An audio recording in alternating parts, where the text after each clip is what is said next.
Okay, good evening all. Welcome to Learners Academy.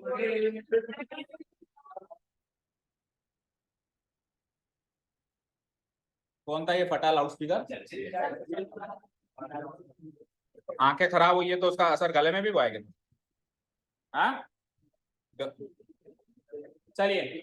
So exercise number 8.1, 9.1, 9.1 और question number 9 नहीं, हाँ 9th तक तो we have done and today we will start question number 10 but before that कुछ छोटी मोटी doubts हैं बच्चों की, फटाफट से उसको कवर करते हैं. क्या डाउट्स है ना? क्वेश्चन 8 फटाफट, कोई बात नहीं, अगर कोई डाउट रह जाती है हैंड टू हैंड उसको कवर करना is the best solution to the problem.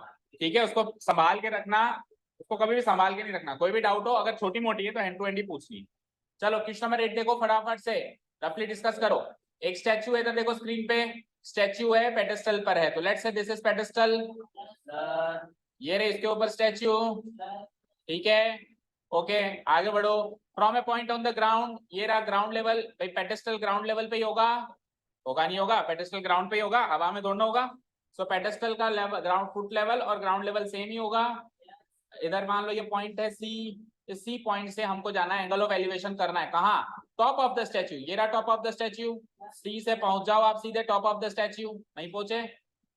अब पहुंचेंगे. ठीक है, और कितने एंगल ऑफ एलिवेशन पे पहुंच रहे हैं हम? 60 डिग्री. Any doubts? ठीक है, and from the same point, इसी सेम पॉइंट से आप एंगल एलिवेट करो top of the pedestal. So this point is top of pedestal. Yes और नो? अभी मैंने पेडेस्टल एज ए क्यूबॉइडल बना दिया. आप चाहो तो उसको स्ट्रेट लाइन में बनाएंगे तो ज्यादा समझ आएगा ना, क्योंकि हमको तो 3D में थोड़ा बनाना है, हमको 2D बनाना है. Let's say this straight line को हम मानेंगे बस, है ना. तो यहां से लेके यहां तक ये वाला एंगल कितना है? 45 डिग्रीज. राइट. अब क्या क्या गिवन है हमको चीजें? स्टैचू की हाइट है, स्टैचू की हाइट है यहां से लेके यहां तक कितनी? 1.6 दिख रही है. तो आपको पेडेस्टल की हाइट बतानी है, दैट मींस यहां से लेकर यहां तक की हाइट बतानी है. समझ आया? सेट है मामला.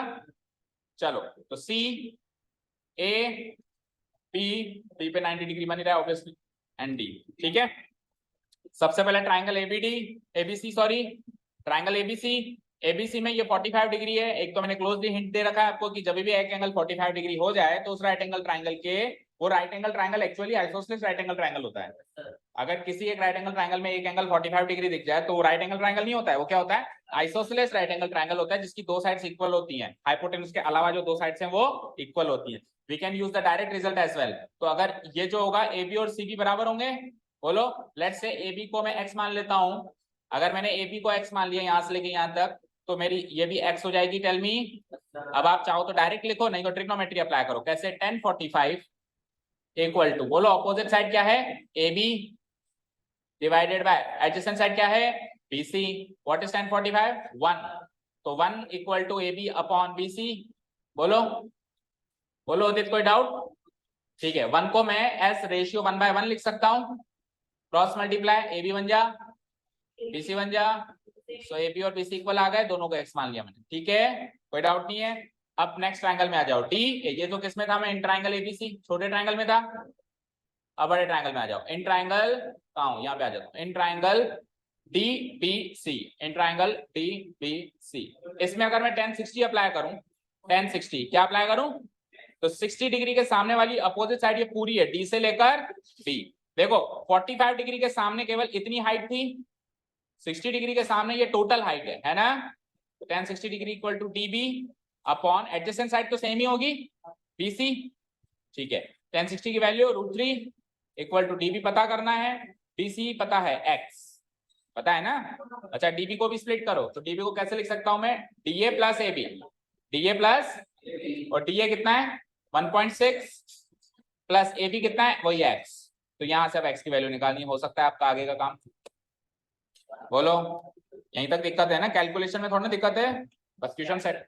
इसके आगे भी नहीं आया समझ? अच्छा इस यहाँ तक कर लिया तो पहले ही कहता ना कि सर इसके बाद क्या करना है, फिर इतना क्यों करवाया? क्योंकि औरों को थोड़ा ना समझ है. आपने कहा सर ये क्वेश्चन समझ में नहीं आया, मैंने समझाना शुरू कर दिया. आपको बोलना चाहिए कि सर ये तो आ गया, फाइनल कैलकुलेशन में मैं यहाँ टकरा हूं. ये बात तो आप बताएंगे ना. इसको तो ये पार्ट समझ में नहीं आया. ठीक है, तो इसके आगे का कैलकुलेशन समझ में नहीं आया, इधर देखो फिर अब। हाँ इधर देखो कैसे करते हैं कैलकुलेट, क्रॉस मल्टीप्लाई, तो √3 इंटू एक्स क्या होता है बोलो,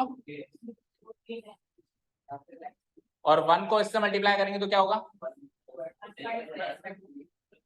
कोई डाउट, एक्स को उधर भेज दूं, तो एक्स इधर प्लस में तो उधर जाके माइनस में, और एक्स कॉमन आ जाएगा, क्या बचेगा √3, बोलो आगे, -1 इक्वल टू, तो x की वैल्यू निकालेंगे तो ये मल्टीप्लाई हो रहा है यहाँ पे, तो उधर जाके क्या हो जाएगा √3 -1, तो ये फाइनल आंसर तो है वैसे तो, बट इसको रेशनलाइज कर देते हैं, तो रेशनलाइज कैसे करते हैं बोलो, कॉन्जुगेट से मल्टीप्लाई करते हैं, √3 -1 का कॉन्जुगेट नीचे ऊपर दोनों साइड, ठीक है, तो क्या आंसर आया 1.6 तो आएगा ही आएगा, मल्टीप्लाइड बाय क्या है √3 + 1 वो भी आएगा ही आएगा, और नीचे a - b और a + b का की आइडेंटिटी लगाओ तो a² - तो √3 का स्क्वायर और 1 का स्क्वायर, 3 - 1 2, और 2 से इसको कैंसिल आउट कर दो 0.8 टाइम्स, बचा वही जो भी चीज है वो आपका आंसर है, ठीक है।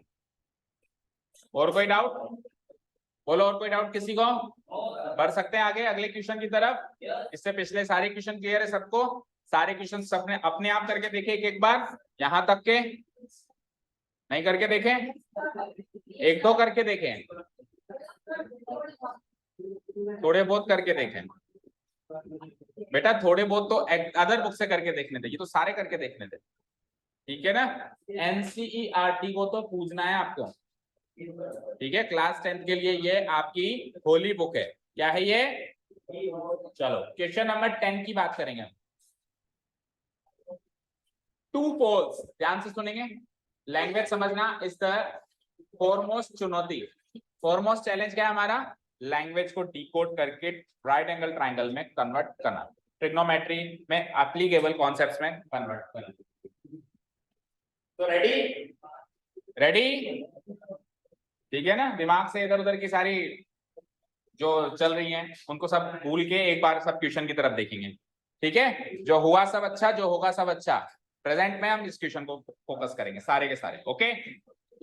2 पोल्स, तो 2 खंबे भाई साहब इक्वल हाइट्स के हैं, बराबर हाइट के हैं 2 खंबे, बराबर हाइट के, इजी है वैसे question, standing opposite each other on either side of the road, her road में 2 साइड होती है, एक साइड इधर एक साइड इधर, हर रोड में 2 साइड होती है, तो एक रोड के दोनों साइड पे 2 खंबे हैं आमने सामने सीध में, समझ गए, ठीक है, और रोड कितना चौड़ा है, दैट मींस खंभों के बीच की दूरी, बस यही तो सोचना होता है भाई, रोड की चौड़ाई 80 मीटर है, ये सपोज करो ये रोड है, ये रोड की चौड़ाई कितनी है, अब एक खंबा रोड के इस बाजू है, एक खंबा रोड के, जैसे भी हम बाहर निकलेंगे तो हमको रोड मिलेगा, तो रोड का एक वो वाला बाजू है और रोड का ये वाला, इस बाजू हमारी कोचिंग है, उस बाजू खाली प्लॉट है, तो मान लो उधर एक खंबा है और इधर एक खंबा है, तो मैंने कहा इन खंबों के बीच की दूरी बताओ, आप कहोगे सर रोड की चौड़ाई नाप लो, वेरी इजी, सो रोड की चौड़ाई ही उन दोनों के बीच की डिस्टेंस होगी,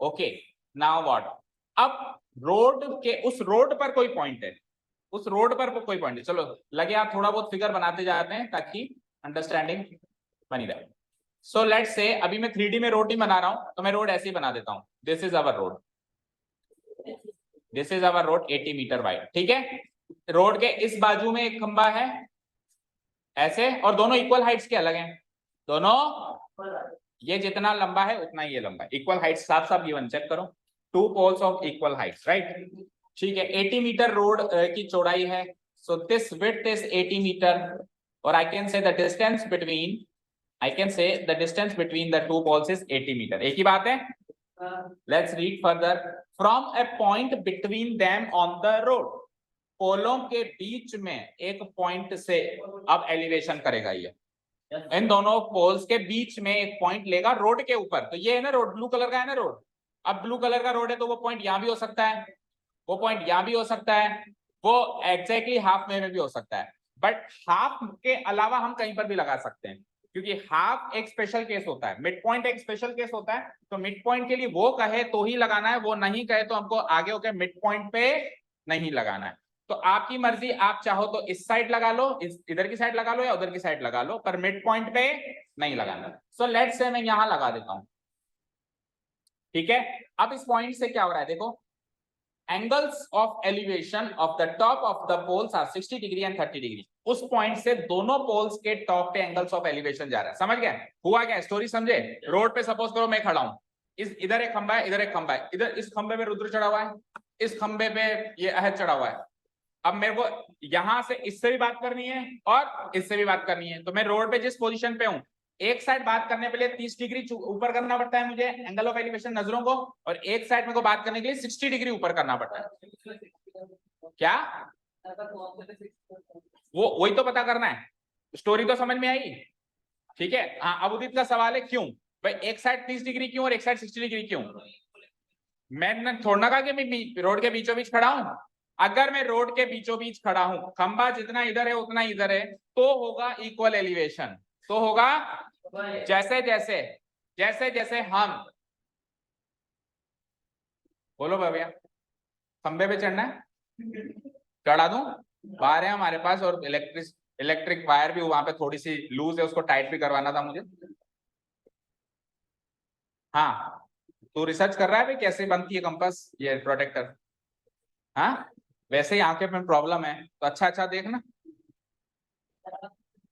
इधर और फोकस पड़ रहा है तो फिर मत देख। और तू दूसरों की तांजा क्यों कर रहा है? उससे तो आंखें और खराब होगी। दूसरों की तांजा करना is not a bad, is not a good habit, it's a bad habit. Okay, अब सुनिए ध्यान से। सपोज करो एक पोल है, तो ये चीज मैं पहले क्लियर कर चुका हूं कि पोल के जितना करीब जाएंगे उतना सिर ज्यादा ऊंचा करना पड़ेगा टॉप देखने के लिए, जितना दूर रहेंगे उतना कम करना पड़ेगा। तो अब मेरे इस बाजू भी एक पोल है, मेरे इस बाजू भी एक पोल है, तो अगर मैं एग्जैक्टली मिड पॉइंट पे हूं तब मुझे बराबर करना पड़ेगा। लेकिन अगर मैं मिड पॉइंट पे नहीं हूं, तो एक किसी एक पोल से ज्यादा दूर हूं और एक किसी एक पोल से कम दूर हूं, तो जिससे ज्यादा दूर हूं उससे कम एलिवेशन बनेगा, जिससे कम दूर हूं उससे, क्योंकि ऑब्जेक्ट के नजदीक जाऊंगा तब जाके एलिवेशन जो होगा, मुंह जो होगा, ज्यादा ऊपर करना पड़ेगा। तो अभी रुद्र का सवाल था सर 30 डिग्री कौन सा और 60 डिग्री कौन सा? तो देखिए, अगर आपने फिगर में ये वाला पॉइंट इधर की साइड झुकाव करता हुआ बनाया है तो ये 60 डिग्री होगा और ये 30 डिग्री होगा। लेकिन अगर किसी ने ये वाला पॉइंट यहां बनाया है, क्योंकि हमको थोड़ा ना पता है कि सर इस साइड है कि इस साइड है, अगर किसी ने यहां बनाया है तो फिर ये 60 डिग्री होगा और ये 30 डिग्री होगा। कुल मिला के जिसके ज्यादा करीब है वो 60 डिग्री होगा, जिससे थोड़ा दूर है वो 30 डिग्री। आप कोई भी ऑप्शन चूज कर सकते हो, पॉइंट यहां लगाओ या यहां लगाओ। कुल मिला के जिसके ज्यादा करीब है उसका एंगल ऑफ एलिवेशन बड़ा होगा, और जिससे थोड़ा दूर है उसका एंगल ऑफ एलिवेशन छोटा होगा। समझ आया क्या? बस इतना अगर आपने रीड करके फिगर बना लिया तो अब आप देखो कितना सरल आपको इक्वेशन लगेगा। ठीक है, सो मार्क कर देते हैं points. Let's say this is a, क्या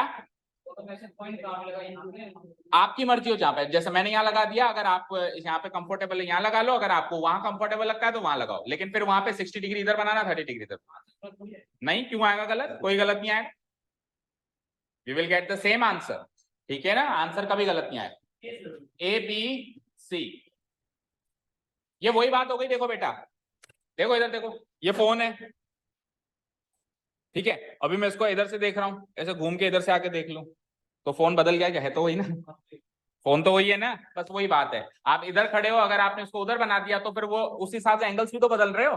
हाँ, अगर आप पॉइंट उधर बना रहे हो और एंगल्स नहीं बदल रहे हो फिर गलत आएगा। भाई आपने पॉइंट यहां लगा दिया, लेट से पॉइंट यहां लगा दिया, पॉइंट यहां लगा दिया, और आज भी आप इसी को 60 डिग्री रख रहे हो तो गलत है। अब इसको 30 डिग्री रखना पड़ेगा जो दूर है। समझ गए? ठीक है ना, पॉइंट के हिसाब से एंगल जस्टिफाइड होना चाहिए, that's it. So this is 60 degree and this is 30 degree. A B, और बीच वाले पॉइंट को लेट्स से मैं पी मान लेता हूं, point P, P and this is C D ले लो। Done, figure drawn. चाहिए क्या उसको? Find the height of the, नहीं, find the height of the poles. एक तो पोल की हाइट चाहिए, और ये पॉइंट किससे कितना दूर है, इससे कितना दूर है और उससे कितना दूर, पी। आप चाहो तो चेंज कर सकते हो। ठीक है, ये पी वाला पॉइंट इससे कितना दूर है और उससे कितना दूर है ये पता करना है, और दूसरा पी वाला पॉइंट, और ये पोल्स की हाइट कितनी है ये पता करनी है। अच्छा, इससे कितना दूर है पता चल गया, तो उससे कितना दूर है वो भी पता चल जाएगा, क्योंकि टोटल डिस्टेंस कितनी है बीच में, 80 मीटर।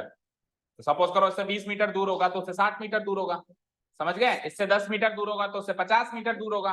फाइन, क्लियर, ओके, यहां तक क्लियर है सभी को? ओके, अब चर्चित हमको बताएंगे इस क्वेश्चन को सॉल्व करने की स्ट्रेटेजी। क्वेश्चन तो हमने प्लांट कर दिया, बट अभी तक कोई स्ट्रेटेजी हमको समझ में नहीं आई। 80 मीटर ये टोटल है यहां से लेके यहाँ तक। हाँ बोलो चर्चित, क्या कह रहे हो? बीपी को एक्स मान लें, ठीक है फाइन, उसके बाद डीपी 80 माइनस एक्स हो जाएगा। ऑब्वियस बात है, बीपी को एक्स मानना तो उधर का 80 माइनस एक्स, क्योंकि टोटल 80 है। आगे दोनों की एक एक बार हाइट निकाल लो, देन दोनों की हाइट को इक्वल कर दो। सही है, वैसे तो सही है, ठीक है ना। और इसी को उल्टा भी शुरू कर सकते हैं, जैसे हम ऐसे गए तो उधर से भी आ सकते हैं। कैसे? शुरुआत में हाइट इक्वल है ना हमारे पास, तो उसको एक्स मान लो। क्या मान लो? हाइट को एक्स मान लो, इसको भी मान ली एक्स। उसके हिसाब से बीपी और पीडी निकाल लो इन टर्म्स ऑफ एक्स, और दोनों को जोड़ के 80 रख दो, क्योंकि दोनों का टोटल क्या है 80। समझ आया? ये ज्यादा इजी लगा भाई। हाइट्स इक्वल है तो लेट्स से कि इसको भी मैंने मान लिया एक्स और उसको भी मान लिया मैंने एक्स। मार्क करो, x metres, both the heights are x metres and x metres.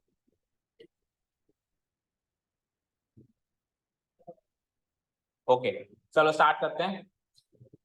Here it is given that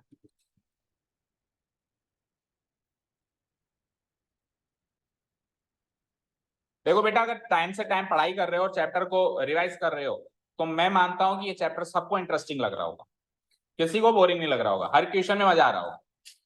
और किसी को अगर लग रहा है बोरिंग, तो एक ही कारण से लग सकता है कि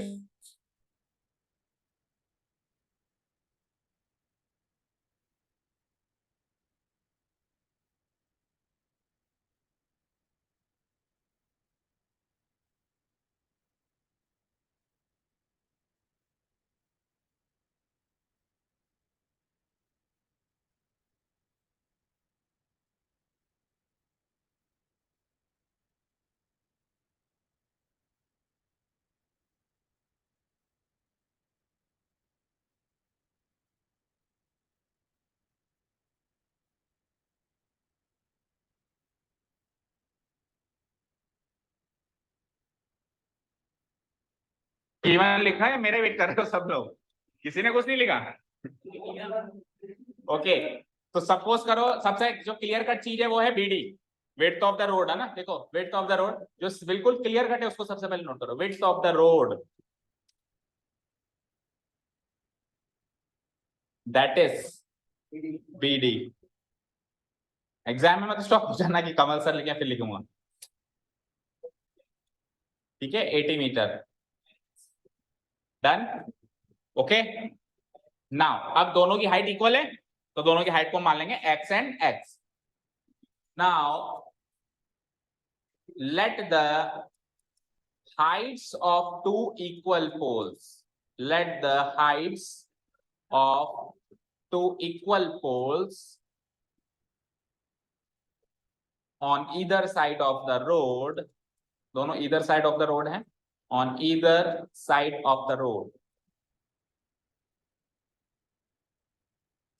road be x meter each, x metre each, दोनों की x x मीटर, ठीक है। दैट इज नहीं लिखेंगे हम, हमेशा ऐसे ही बोलते हैं 10 मीटर 5 मीटर, ठीक है ना, क्लियर है, x मीटर। और वैसे अगर हम लगा देंगे यहाँ पे अगर, तो वो कोई इस मैथ्स जैसे सब्जेक्ट में कोई दिक्कत नहीं, अगर मीटर्स भी लगा देंगे तो, है ना।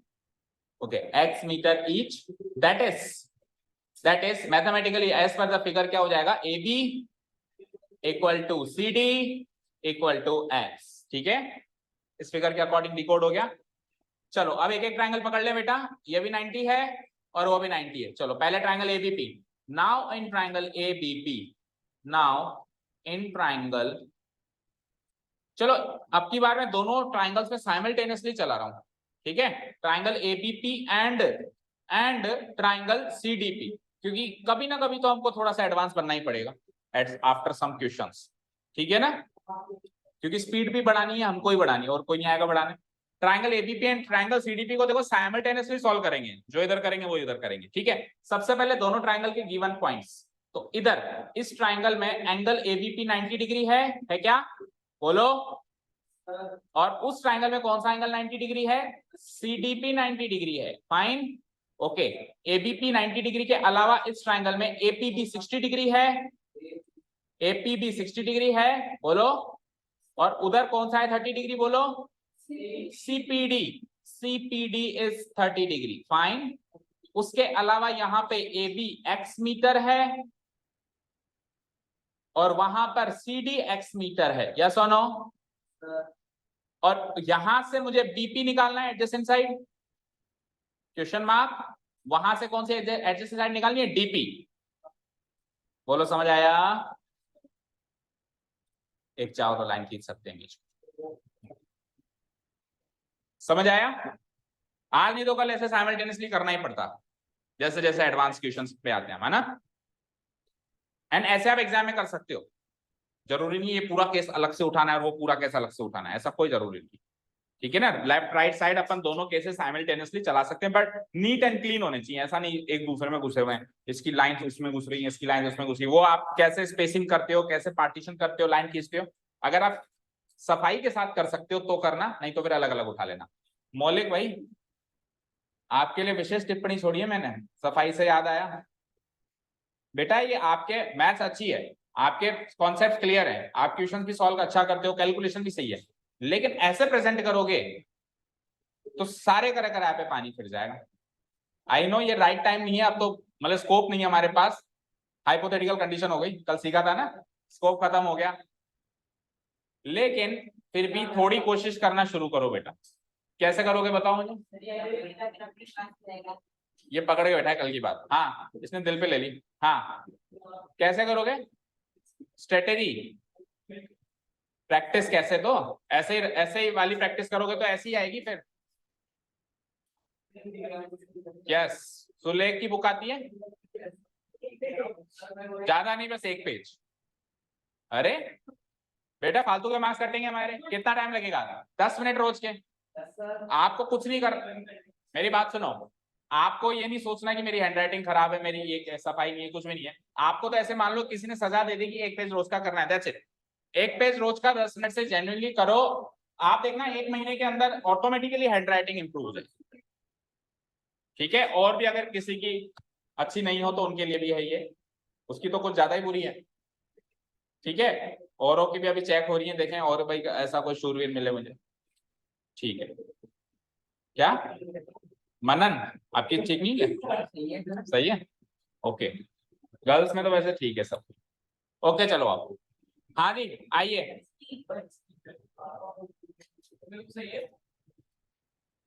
देखो एटलीस्ट इतनी होनी चाहिए कि लेजिबल होनी चाहिए, इलेजिबल नहीं होनी चाहिए, मतलब पढ़ने योग्य होनी चाहिए, पढ़ के तो समझ में आ जाए, ऐसा नहीं माइक्रोस्कोप से पढ़ना पड़ रहा है उसको, हाँ ऐसा नहीं होना चाहिए, सी ऐसे बना रहा हूँ, डी पता नहीं कैसे जा रहा है ऐसे, ये क्या है, डॉक्टर भी नहीं लिखता ऐसे तो, हाँ जी आ जाइए आ जाइए, अब आ जाइए, ओके। सो इस साइड में 1060 लगा दें, इस साइड में 1060 लगा दें, 10, बोलो इस साइड 10 किस पे लगेगा, पी पे ही लगेगा, इधर भी पी पे ही लगेगा, उधर भी पी पे ही लगेगा, दोनों, क्योंकि देखो थीटा पी पे ही आ रहा है, इस साइड भी पी पे लगेगा, उस साइड भी पी पे लगेगा, सो 10p, बोलो अपोजिट साइड, पहले एक बार फॉर्मूला लिखेंगे हम, opposite side divided by adjacent side, और उधर भी आप लगाएं 10p, इधर भी 10p लगाएं, formula same, opposite side divided by adjacent side,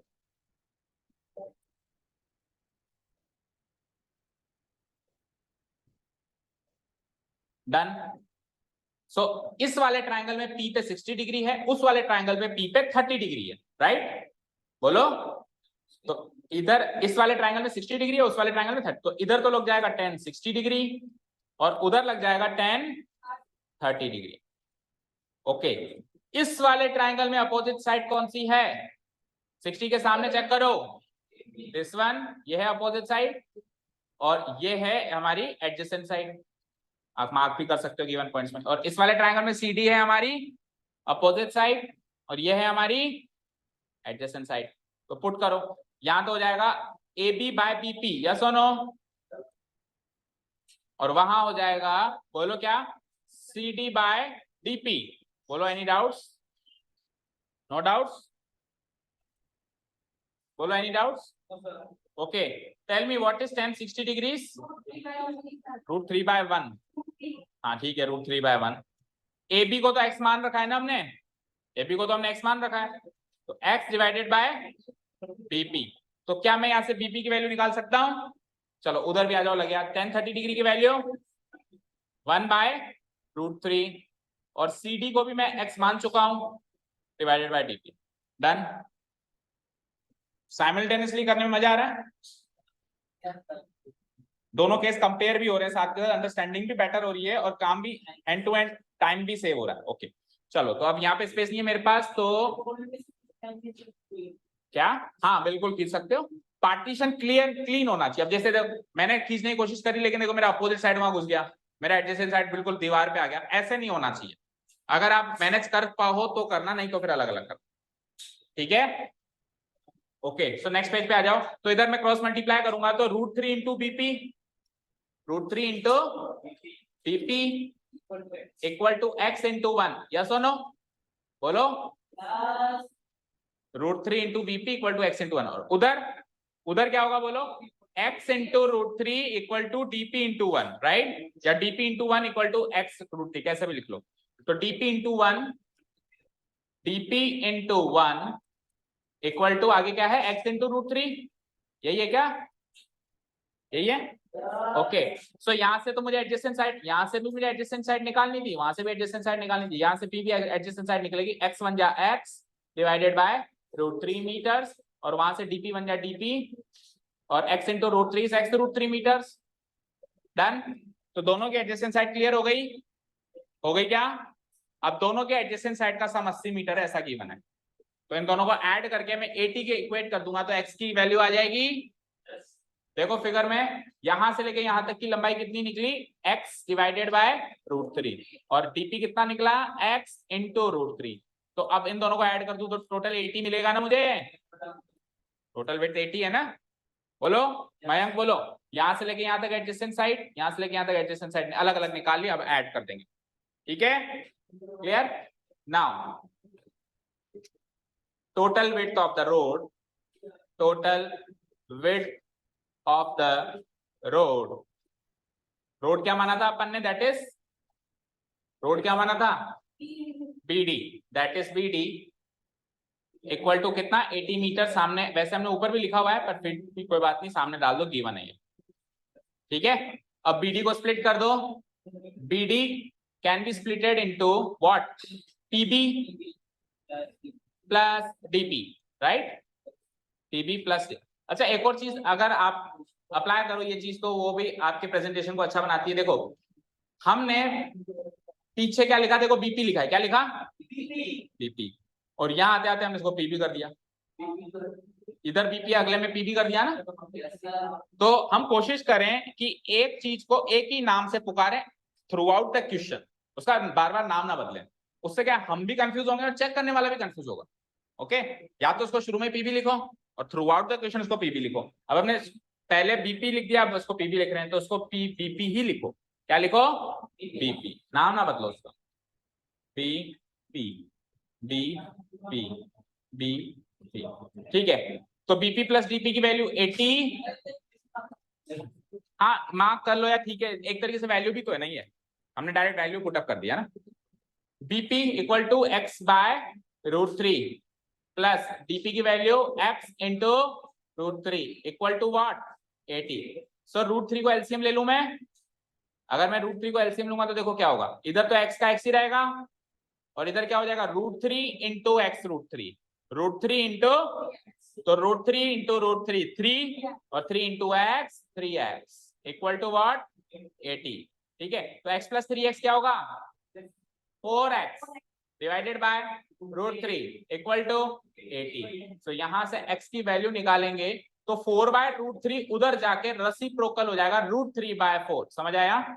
यानी जो ऊपर है वो नीचे आ जाएगा, जो नीचे है वो ऊपर, जो मल्टीप्लाई होता है वो डिवाइड हो जाता है, और जो डिवाइड होता है वो मल्टीप्लाई हो जाता है। सो 4 से 1 टाइम, 4 से 20 टाइम काट के तो आपको हाइट ऑफ द पोल तो क्लियर हो गई। ये हाइट ऑफ द पोल थी, एक्स क्या थी? हाइट ऑफ द पोल्स, दोनों की बराबर हाइट्स। तो हाइट तो क्लियर हो चुकी है 20√3 मीटर्स।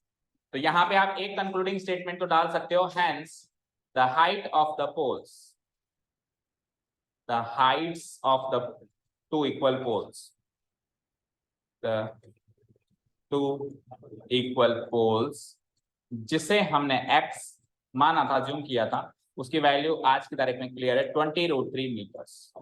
बोलो, पहला पार्ट खत्म हुआ क्वेश्चन का।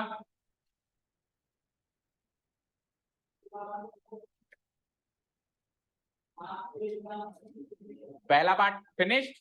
अब सेकंड पार्ट में हमको क्या पता लगाना है कि ये जो पॉइंट है P, ये इससे तो कितना दूर है और इससे कितना दूर है। तो देखो इससे कितना दूर आया था, x/√3, इससे कितना दूर आया था, x√3। कल तक x नहीं था, आज तो है।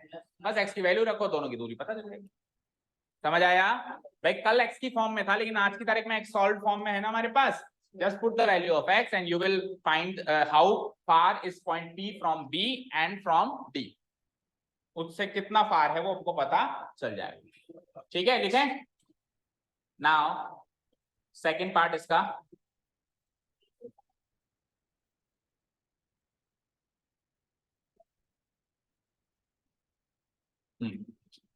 जिस फॉर्म में क्वेश्चन ऐसे लिखना, distances of the point from the poles. तो मैं लिखूंगा now distance of the point P from the pole of the point P from the pole, पहला वाला पोल का नाम AB है ना, from the pole AB, from the pole AB। तो पॉइंट P की AB पोल से जो दूरी होगी उसको मैं BP बोल सकता हूं ना, और BP की वैल्यू मैं निकाल चुका हूं x/√3, और x की वैल्यू क्या निकाली मैंने अभी 20√3 डिवाइडेड बाय √3, √3 से √3 कैंसिल आउट हो गया, इट इज 20 मीटर्स। सिमिलरली दूसरे की दूरी निकालो। अब दूसरे की दूरी तो आप माइनस करके भी निकाल सकते हो, टोटल 80 है तो इधर 20 है तो उधर 60, नहीं तो इसका कॉपी पेस्ट भी कर सकते हो, दोनों तरीके है ना। Distance of the point P from the second pole, second pole बोल बताओ कौन सा था, CD, from the pole CD। और उस डिस्टेंस को इन द फिगर मैंने DP मार्क किया हुआ है, और उसकी वैल्यू मैंने x√3 लिखी हुई है, और x की वैल्यू मैंने 20√3 निकाली हुई है। अब देखो इधर देखो स्क्रीन पे, x की वैल्यू है ये 20√3, तो x की वैल्यू है ये तो 20√3, तो एक √3 अभी और बाकी है लिखना। कहीं भावनाओं में मत बह जाना कि √3 तो लिख दिया हमने, ये x की वैल्यू ही 20√3 है, तो एक √3 और है अभी इसके आगे लिखना, राइट। सो 20√3 इंटू √3 और लिखना है, और √3 इंटू √3 3, 23 जा 60 मीटर। यू कैन सी 60 और 20 80 हो गया टोटल, हमको भी 80 चाहिए था। और बातों ही बातों में मैंने एग्जाम्पल भी ये दिया था कि हो सकता है इससे 20 दूर और हो सकता है इससे 60 दूर हो, क्वेश्चन के स्टार्टिंग में, और वही निकला।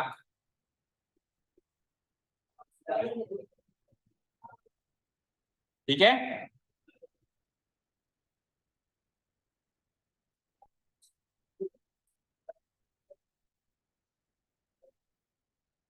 ओके। अब इसमें और वैरायटी क्या बन सकती है इस क्वेश्चन की, देखो ऐसे भी कर सकता है कि अभी तो इक्वल हाइट्स दिए ना इसने, हाइट छोटी बड़ी दे दे और हाइट का कनेक्शन दे दे। जैसे ये इसका दुगना है, इसकी दुगनी हाइट का है, तो एक को x एक को 2x मानना पड़ेगा। ठीक है, या ऐसे कह दे कि ये तो इससे 20 मीटर ऊंचा है, तो इसको x माना तो इसको x+20 मानना पड़ेगा। तो ये वैरायटी चेंज हो सकती है थोड़ी बहुत, थोड़ी, जरूरी नहीं हमेशा इक्वल हाइट्स थे। ठीक है ना, प्रोसेस सारा सेम रहेगा। क्लियर? क्या हमारे टेस्ट में तो कुछ भी हो जाता है ना। हम वीडियो देख लेना, तेरे पास है ना वीडियो, पुरानी वीडियो है ना तेरे पास, नहीं है? तेरे को चाहिए तो तू देख ले, उससे जल मत। उसके बाद को पेपर भी पढ़े, ये भी पढ़ा है वो भी पढ़ा है, तेरे को दे देता हूँ, आ जाना मेरे पास, सारे लास्ट ईयर के पेपर्स ले ले, कर बैठ के सॉल्व।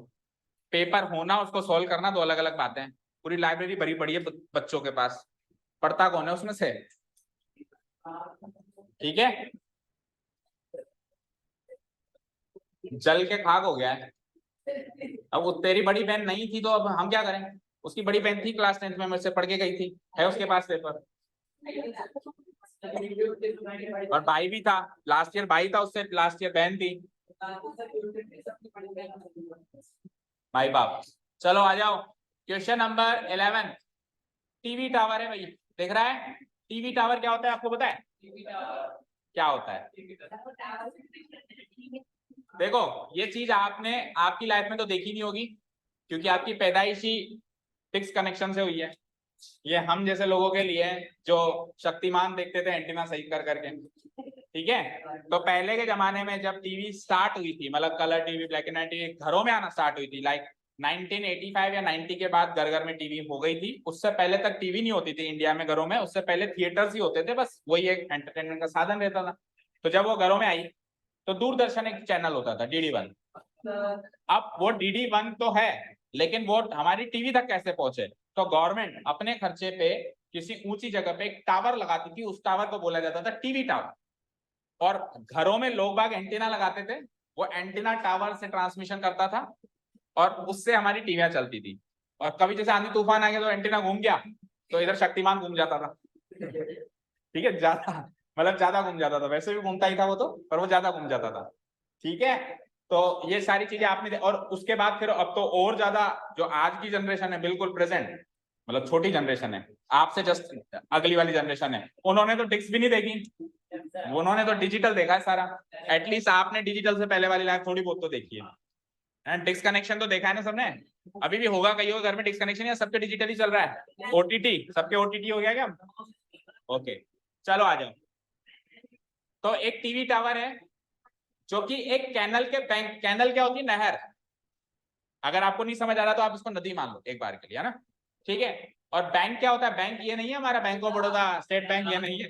बैंक मतलब किनारा, नदी का किनारा, किसी पानी वाली जगह किनारा, हाँ कैनल, कैनाल, ठीक है, हाँ ठीक है। तो उसके एक किनारे पे टावर है, और ऐसी जगह लगाती थी गवर्नमेंट ये टावर जहाँ पे उसके साथ कोई छेड़छाड़ ना करे, जैसे पहाड़ के ऊपर लगा दिया, क्या नहीं, वो बहुत ऊंचा लगता था, उसकी रेंज पूरे ऑल ओवर द सिटी फैली हुई रहती थी, इतना मतलब वो उसमें पावर होता था, ठीक है, ठीक है ना। आप अपने निवाई में तो है ही नहीं। अगर आप जयपुर जाओ तो जयपुर में आज भी जो पहाड़ी इलाके हैं, जैसे वो नाहरगढ़ साइड, वहां पे आप देखोगे ना टावर्स लगे हुए आज, क्योंकि डेवलप तो हो गए, लेकिन वो टावर को तोड़ने कौन जाए, लगे रहने दो, ठीक है। अब जैसे आई एम फ्रॉम बूंदी, तो बूंदी में आप जब एंटर करोगे ना, तो बूंदी में सबसे पहली चीज वो टावर दिखता है, first and the foremost thing. यहाँ से निवाई से जब आप बूंदी में एंटर करोगे तो you will see that tower and you will see बूंदी आ गया। मतलब वो शान होती थी, जब हम छोटे छोटे से थे, वो शान होती थी, बूंदी की शान होती थी, क्योंकि आसपास के इलाकों में टीवी टावर था ही नहीं, केवल बूंदी में ही था। तो हमारी क्लियर चलती थी टीवी, औरों के गाँव की नहीं चलती थी, क्योंकि वो तरंगे थोड़ी दूर जानी पड़ती थी उसमें, ठीक है। चलो, फिर एंटीना पे टायर भी लगाते थे, ऐसा भी होता था, हाँ टायर लगाते थे, पता नहीं क्या लॉजिक था वो मुझे नहीं पता। नहीं कहीं लेके जाना नहीं, उसको पूछते थे लोग बाग, टायर अभी जैसे घरों के बाहर टायर नहीं लगाते पूरी नजर से बचाने के लिए, ठीक है। सो दैट वे वो टायर लगाते थे, क्योंकि बहुत मतलब VIP चीज होती थी टीवी होना, टीवी और एंटीना होना, लाइक भाई वो तो बहुत पैसे वाला आदमी शायद। चलो आओ, from a point, from a point on the other side, अब काफी हो गई, मेरे को पूरा बचपन याद दिला दिया आपने, इधर आ जाओ।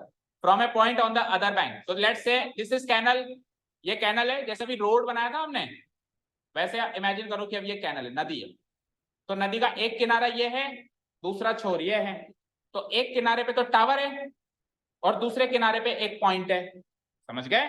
नदी के एक छोर पे तो टावर है और जो दूसरा छोर है नदी का, वहां पे एक पॉइंट है ग्राउंड पे, ठीक है। आगे सुनो क्या हुआ, from a point on the other bank, दूसरे बैंक पे जो पॉइंट है डायरेक्टली अपोजिट द टावर, जो कि टावर के बिल्कुल सीध में है, अपोजिट है, एंगल ऑफ एलिवेशन बना दिया हमने, टॉप ऑफ द टावर का बना दिया 60 डिग्री बनाया, पर ये तो 30 डिग्री है, दैट मीन्स वो पॉइंट ये वाला है, दैट मीन्स नहर केवल इतनी सी है, दैट मीन्स नहर केवल, उसने क्या कहा था, नहर के एक पॉइंट पे तो, एक बैंक पे तो टावर है और दूसरे बैंक पे एंगल बनाया जा रहा है 60 डिग्री का बनाया जा रहा है, देखो from a point on the other bank, directly opposite the tower, the angle of elevation of the top of the tower is 60 degree.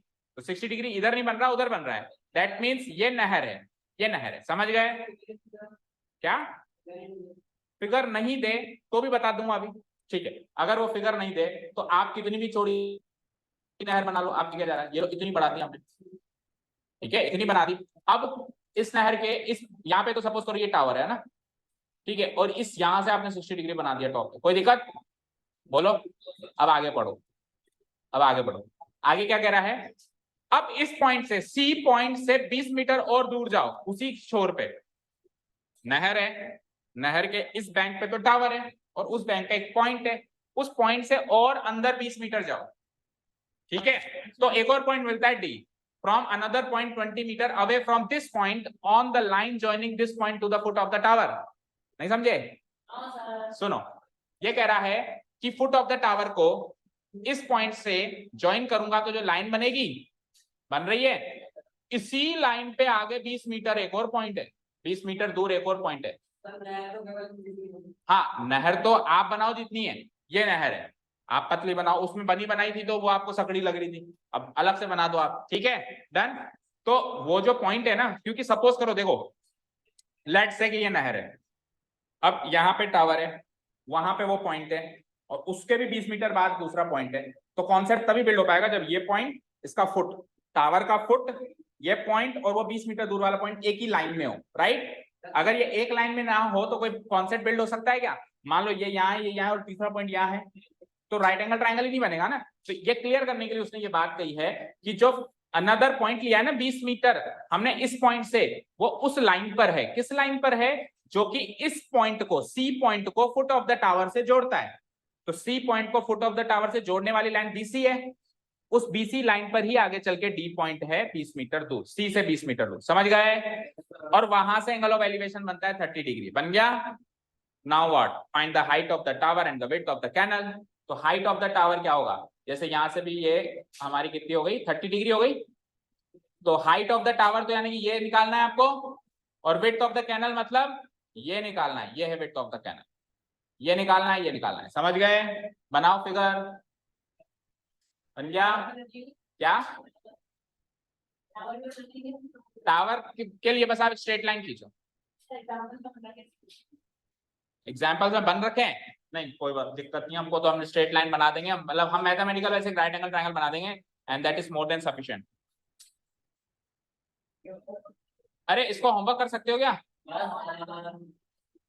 इसको होमवर्क करो, हिंट्स लो, हिंट्स ले लो, क्योंकि इस क्वेश्चन में कुछ खास दम नहीं दिख रहा है, ये जितना जितना दिख रहा था, मतलब नाम बड़े दर्शन छोटे, तो इसके हिंट्स ले लो एंड प्रेजेंटेशन पार्ट आप होमवर्क करो। देखो इधर देखो सब लोग, ये 60 मीटर है, यहां से लेके यहां तक 20 मीटर है, राइट।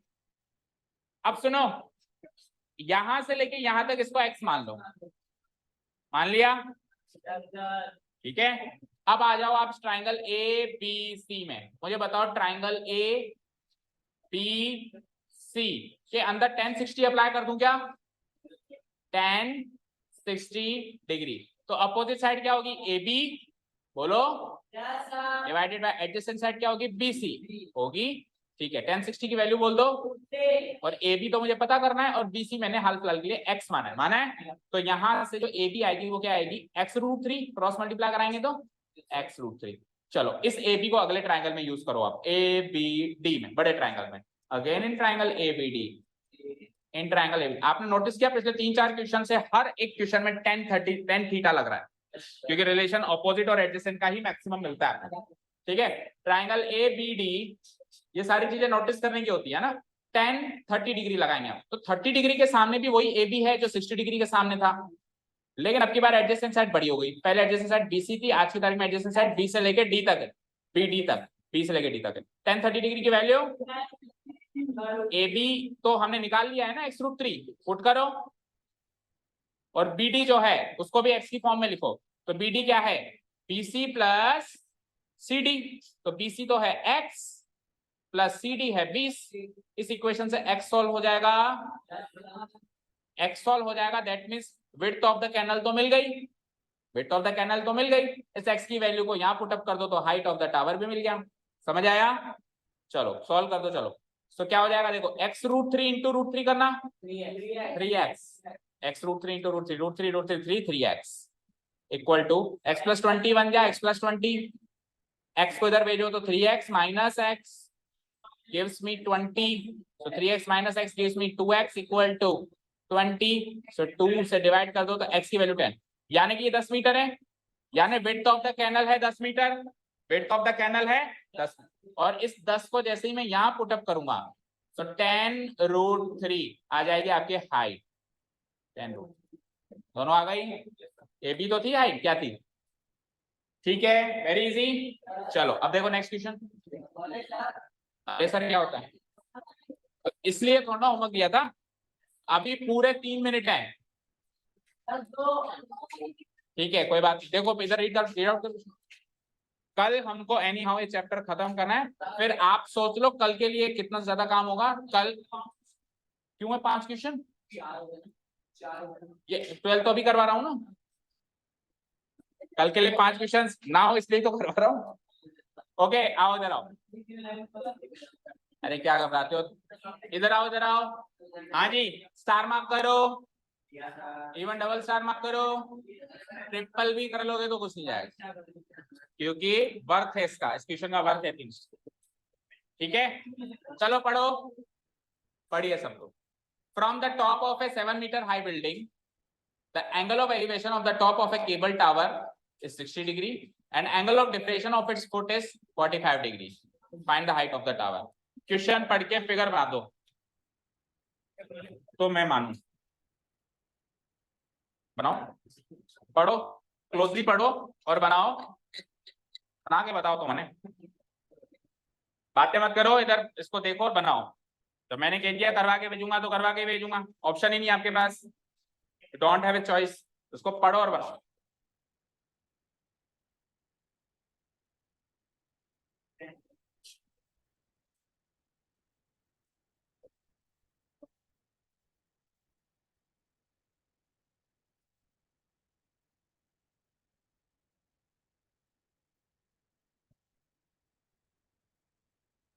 तनु आपका फॉर्म,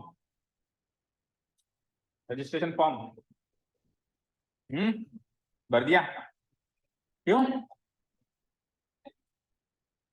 अब भरेंगे, पंडित ने मुहूर्त निकाला है, छुट्टी थी कोई समय बार, कल संडे था बैठ के भरते ना, कल आना चाहिए एनी हाउ फोटो लग के साइन के, बताओ एब्सोल्युटली गलत, आप बताओ,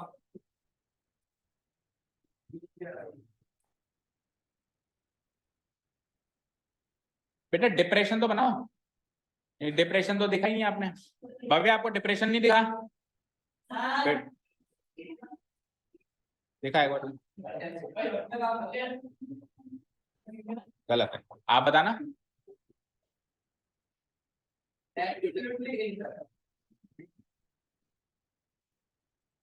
करेक्ट, हाँ जी देखिए इधर देखिए, अब स्क्रीन पे आइए सब लोग,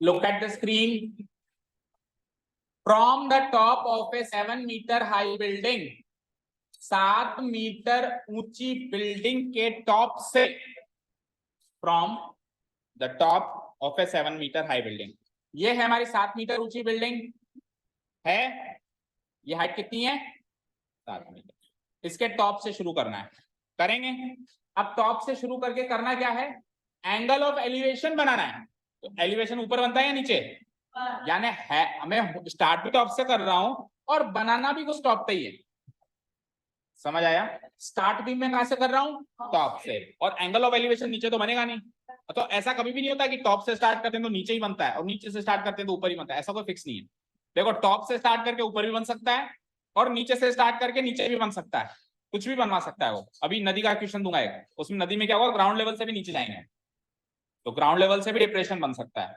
और ऊपर छत से भी एलिवेशन हो सकता है, समझ गए ना, ठीक है, तो एलिवेशन कहां जाना है आपको, top of a cable tower, एक केबल टावर है उसके टॉप पे जाना है, तो let's say this is the cable tower, इसके टॉप पे आ गए हम, और एंगल ऑफ एलिवेशन कितना बना 60 डिग्री बना, अब चुनौती है 60 डिग्री वाला एंगल कौन सा है, कौन सा है बोलो, मैं नाम लिख देता हूं, चलो A B सी डी। बताओ एक और पॉइंट आएगा। सुनो, अगर ये ऊपर ना देखे, ये व्यक्ति ऊपर ना देखे, तो ये नॉर्मल लाइन ऑफ साइट इसकी ये होगी सामने। और एंगल ऑफ एलिवेशन क्या होता है? नॉर्मल लाइन ऑफ साइट और एलिवेटेड लाइन ऑफ साइट के बीच का एंगल होता है। अगर वो ऊपर देखे ही ना तो सामने देखेगा ना, तो ये होगी इसकी नॉर्मल लाइन ऑफ साइट, लेकिन वो ऊपर देख रहा है, तो ये वाला एंगल है बेटा कितना? 60। समझ आया? क्लियर है? कोई डाउट नहीं है? ओके। और इसी पॉइंट से एंगल ऑफ डिप्रेशन भी बन रहा है उसके फुट पे। किसके फुट पे? इसी टावर के फुट पे। तो इसकी टावर का फुट दिख रहा है डी, इसी पॉइंट से फुट पे डिप्रेशन बन रहा है लाइक दिस। इसी पॉइंट से इसी टावर के टॉप पे एलिवेशन, इसी पॉइंट से इसी टावर के फुट पे डिप्रेशन। क्लियर? समझ गए? आप छत पे खड़े हो, आपसे ऊंचा एक टावर है, तो आप छत पे खड़े होके टावर के ऊपर वाले पॉइंट को भी देख रहे हो, और छत पे खड़े होके उसी पॉइंट से टावर के फुट को भी देख रहे हो। तो आप ऊपर भी देख रहे हो और नीचे भी देख रहे हो, उसी पॉइंट से छत पे खड़े हो, बिल्डिंग के टॉप पे खड़े हो। तो ऊपर देख रहे हो तो 60 डिग्री ऊपर झुकना पड़ रहा है, मतलब करना पड़ रहा है आपको एलिवेट। और जब आप नीचे देख रहे हो तो कितना करना पड़ रहा है? That means this is 45 degree. क्योंकि डिप्रेशन भी, एंगल ऑफ डिप्रेशन भी क्या होता है? नॉर्मल लाइन ऑफ साइट और डिप्रेस्ड लाइन ऑफ साइट के बीच का एंगल। तो नॉर्मल लाइन ऑफ साइट तो यही है ना। लेट्स से अगर मैंने इसको बीई लिख दिया, तो दोनों ही केसेस में नॉर्मल लाइन ऑफ साइट तो बीई ही रहेगी। अब इसके और एलिवेशन के, एलिवेटेड लाइन ऑफ साइट के बीच का एंगल 60 डिग्री, और इसके और डिप्रेस्ड लाइन ऑफ साइट के बीच का एंगल 45 डिग्री। ठीक है? और जो बिल्डिंग का जो फुट होगा और जो टावर का फुट होगा वो दोनों ग्राउंड पे है, सो हम ग्राउंड से ग्राउंड को मिला देंगे। अब आपसे पूछा है find the height of the tower, ये ए से लेकर डी तक की हाइट निकालनी है। समझ आया? ठीक है, tell me the strategy. Question decode हुआ सबसे? Now tell me the strategy, कैसे निकलेगा? देखिए इधर, ये 7 मीटर है तो ये भी 7 मीटर है, ई से लेके डी। टेल मी यस और नो। और ये 7 मीटर है तो बीई भी 7 मीटर है। बताओ क्यों? क्योंकि इसमें 45 डिग्री है, और जब जब 45 डिग्री होता है तो ऑपोजिट साइड और एडजेसेंट साइड बराबर होती हैं। 1045 लगा के देख लीजिए, लगा के दिखाऊं? इन ट्राइंगल ये 90 डिग्री बन रहा है, यहाँ पे 90 डिग्री बन रहा है, चेक करो। B E D, triangle BED 90 degree है। तो देखो इन ट्राइंगल बीईडी आप लगाएंगे 1045। क्या लगाएंगे? 10 बी लिख लो, चलो फिलहाल 10 बी। 10 बी, तो बी के सामने वाली साइड कौन सी है? एंगल बी के सामने वाली side ED. ED divided by adjacent side कौन सी है? क्योंकि ये तो हाइपोटेन्यूस है, बीडी तो हाइपोटेन्यूस है, तो बीई हो जाएगी मेरी एडजेसेंट साइड। डन। अच्छा, एंगल बी कितना है? 45 डिग्री। और ईडी कितना है? 7 मीटर। और बीई मुझे पता करना है। 1045 बोले तो 1/1 इक्वल टू 7/बीई। सो बीई बन जा, बीई 7 बन जा 7। सो ये बीई भी 7 मीटर आ गया। आ गया? बोलो। अब ये बीई 7 मीटर आ गया तो ये हेल्प करेगा ऊपर वाले ट्रायंगल में। ठीक है, ये बीई ऊपर वाले ट्रायंगल की भी तो एडजेसेंट साइड है या नहीं है? बोलो। इस नीचे वाले ट्रायंगल की भी एडजेसेंट साइड बीई है, और ऊपर वाले इस वाले ट्रायंगल की भी एडजेसेंट साइड बीई है, और इस वाले ट्रायंगल तो बीई एक बार हमने निकाल लिया 7 मीटर, तो अगले ट्रायंगल में हेल्प होगी ना। बोलो अगले वाले ट्रायंगल का नाम क्या है? ट्रायंगल, होमवर्क ही है, ए ई बी। ए ई बी। तो अब इसमें भी 10 बी लगाओ, इसमें भी लगाओ 10 बी। अब ऊपर वाले ट्रायंगल में बी के सामने वाली साइड कौन सी है? चेक करो। ए ई क्या है? और एडजेसेंट वही है जो उसमें थी, बीई। राइट? 10 बी की वैल्यू है ना 1060। ए ई तो निकालना है, और बीई हमने यहां से निकाला था, उसको पुट कर दूंगा 7। 1060 की वैल्यू बाय 1 इक्वल टू ए ई 7। ए ई बन जा, और 7 इंटू √3 यानी 7√3। तो ये आ गया हमारा 7√3। ए से लेके ई कितना आ गया? और ई से लेके डी कितना है? 7।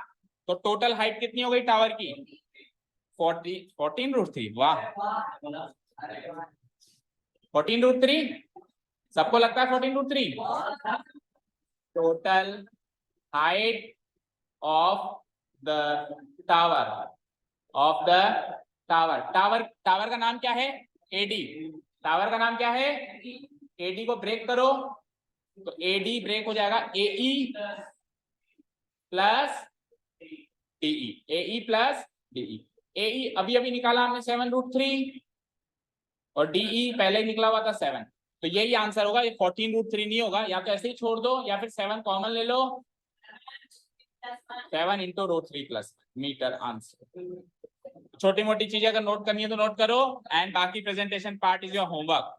If you feel any difficulty इसको सॉल्व करने में, अभी भी कोई डिफिकल्टी है, कोई बात समझ में नहीं आए, तो कल आते ही सबसे पहले आप पूछेंगे। हाँ कोशिश तो कर, ऐसे कोशिश नहीं होती, ऐसे हड़बड़ी में कोशिश नहीं होती, ठंडे दिमाग से समय देना होता है, हर चीज को समय देना होता है, ठीक है क्या? क्योंकि ये BC7 थी ना, तो ये और ये दोनों इक्वल होंगी ना भाई। आपने देखो यहाँ 90 बनाया, 90 बनाया, तो एक तरीके से ये पैरेललोग्राम कह लो या रेक्टेंगल बन रहा है, जिसके सामने आमने सामने की साइड इक्वल। इतना क्लैरिफिकेशन नहीं देना आपको, आपको तो बस सीधा लिखना है ED equal to BC equal to 7 metre, ED equal to BC equal to 7 metre.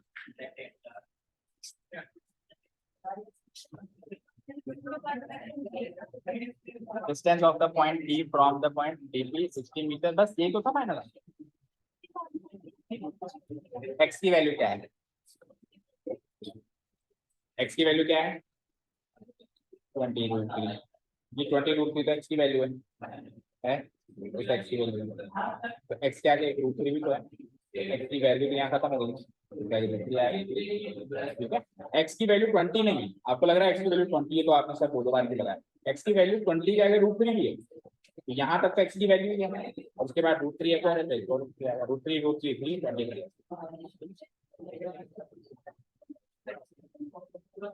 Okay, thank you so much for listening to us. Have a nice day. Keep learning and bye bye.